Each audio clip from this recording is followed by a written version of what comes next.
Body image is still a massive issue for women in sport because in the way women's sport is covered, you're still likely to be described how you look, what you wear, whether your hair's nice, whether you're pretty.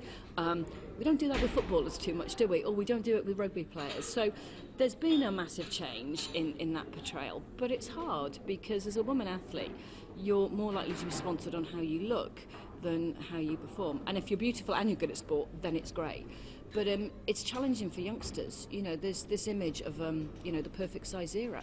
When I think that size zero is the size that my 11-year-old daughter is, you know, that is not healthy for a grown woman. And at the moment, you know, lots of these magazines, we can't blame the magazines for everything, but, you know, there is this dream that's being sold that if you're skinny and your nails look nice and your hair looks nice, and you find the right boyfriend, that is your kind of chance for happiness. And actually happiness is not really dependent on those things. It's lots of other things which are far more important. And elite athletes, whether they be of Olympic or Paralympic standard as well, the need for female athletes to kind of conform as well to an image as well. When you become an elite athlete, there is pressure, or actually you tell me, is there a pressure to try and conform to a certain image? Is there pressure from whether it be sponsors or their own you know, their own sort of mindset as well? What's your opinion on that?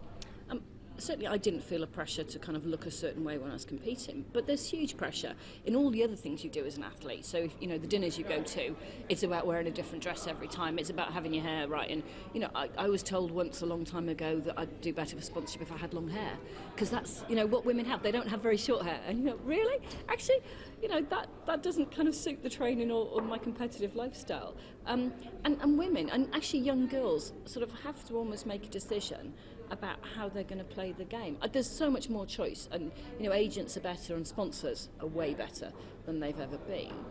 But, you know, there are, you know, a significant group of young girls who think the way to be successful is to look a certain way, and that's hard. Actually, it should just be good enough to be really good at sport.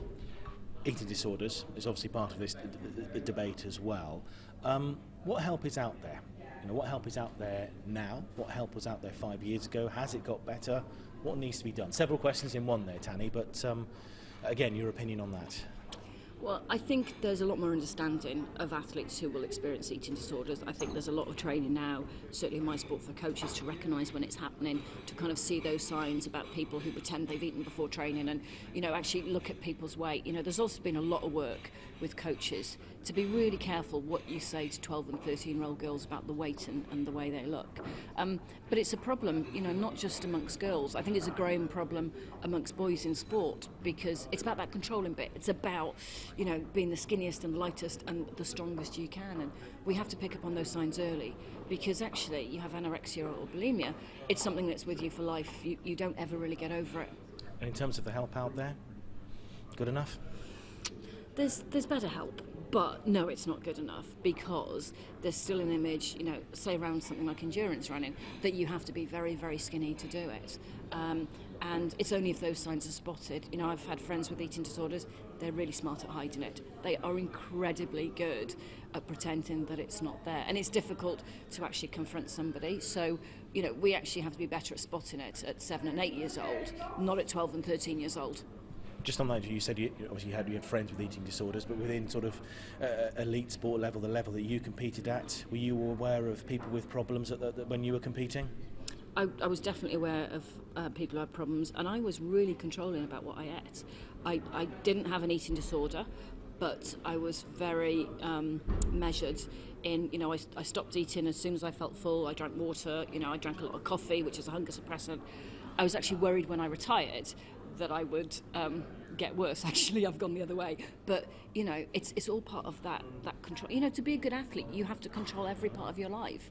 And it's really easy to go from just being controlling to slip beyond that and do something that's actually very unhealthy.